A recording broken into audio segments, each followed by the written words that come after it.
Знайомтеся, це українець Артур, якому свого часу стало затісно в українському Запоріжжі, тому він поїхав підкорювати філіппінську столицю Манілу. Всем привет, я Артур Целищев. Я украинец и живу и работаю на Филиппинах в Маниле. Я здесь работаю дизайнером интерьеров, преподавателем, диджеем, художником, моделью и фотографом. Артур би з задоволенням сьогодні показував нам архітектуру та райські острови Філіппін, якби все це не опинилося під замком через коронавірус. Філіппіни, як і багато інших країн, на карантині. Як він проходить і чи справді за порушення ізоляції тут розстрілюють людей, про все це розповідатиме Артур наступні декілька хвилин. Перший випадок зараження на Філіппінах зафіксували 30 січня. COVID-19 знайшли у 38-річної китаянки, яка перебувала в Манілі. За декілька тижнів до цього на Філіппінах сталася інша трагедія. 12 січня почалося виверження одного з місцевих вулканів. Поки влада евакуйовувала людей та розгрібала наслідки цієї напасті, до Філіппін підбиралася інша. О вирусе корона на Филиппинах я услышал еще в январе, когда тут бушевал вулкан. И всем было не до этого, но многие как раз тогда и успели запастись масками. Потом стало появляться больше новостей, и некоторые начали волноваться чуть больше и обходить китайцев стороной. Но потом началась глобальная паника и впоследствии полный локдаун и карантин. Карантин на Філіппінах триває вже понад місяць. Починалося все з закриття аеропортів. Сьогодні зачинено майже все і майже всі. Закрывались аэропорты и границы в Маниле. Метро в городе также было закрыто, но люди, работающие в столице и проживающие в пригороде, толпились у блокпостов, чтобы добраться на работу. И в итоге решили поменять все правила, запретили работать вообще всем, кроме фронтлайнеров. Это медики, супермаркеты, аптеки и также некоторые банки. А остальные должны были работать или из дома, или не работать вообще. Дорога в аптеку, банк чи супермаркет – це єдине виправдання за те, що показав носа на вулицю. Похід в супермаркет – це справжня перевірка на стресостійкість. Якщо ви скаржитеся на українські черги в магазинах, то ви просто не бачили філіппінських. Щоразу Артур витрачає близько 3 годин на похід за продуктами.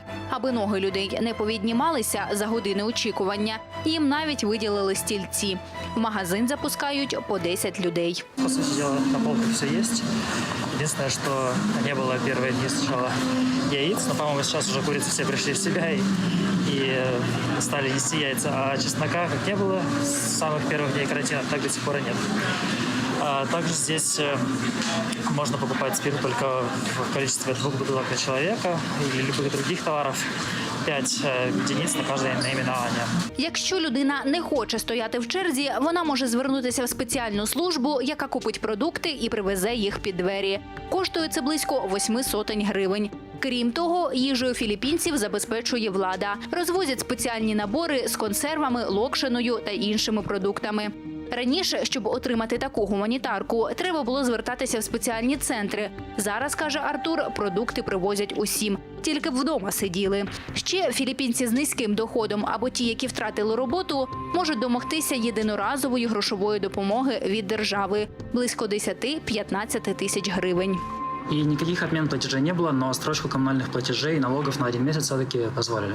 Філіппінська влада не лише пряником, а й кнутом заохочує людей сидіти вдома.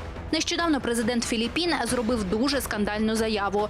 Він дозволив військовим та поліцейським стріляти в людей, якщо вони порушують порядок, влаштовують бунти, або якщо їхня поведінка загрожує життю правоохоронців. Это, конечно, все очень жестко и неправильно, и вроде бы как не для 21 века, но сейчас действительно нельзя не выходить на какие протесты.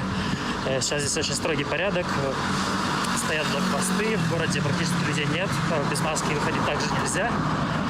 И всегда здесь проезжают где-то каждый час машины с военными, с автоматами и с громкоговорителями, говорящие о том, что нельзя выходить на пробежку, нельзя гулять с собаками и выходить по 2 человека, в принципе, на улицу.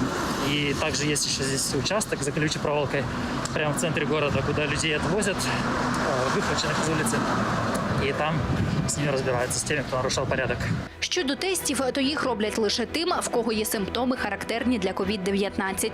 Станом на 17 квітня кількість заражених на Філіппінах – 5660 людей. Для 100-мільйонного населення не так і багато, але це вже багато для можливостей філіппінських лікарень. Здесь просто население больше 100 миллионов человек, поэтому очень сложно здесь именно с больницами, с медицинским сервисом. И пару недель назад все госпитали страны объявили о том, что они уже превысили свой лимит и больше инфицированных принимать не могут. Карантин – це нудно, а такий карантин, як зараз, ще й страшно. Тому що ніхто не знає, коли він закінчиться. Втім, це не привід прилипати до дивану, а тим більше порушувати ізоляцію. Шукайте способи розважатися і розвиватися навіть в межах 4 стін. Артур каже, це можливо. И пока что динамика не изменяется, и пока она не изменится, рано говорить о снятии карантина. Но я смотрю на это все позитивно, стараюсь работать в обычном режиме, постоянно готовлю что-то новое на кухне, тренируюсь дома, учу новые языки и также держу связь со своей семьей, с друзьями онлайн. Так что главное, не паникуйте и будьте здоровыми.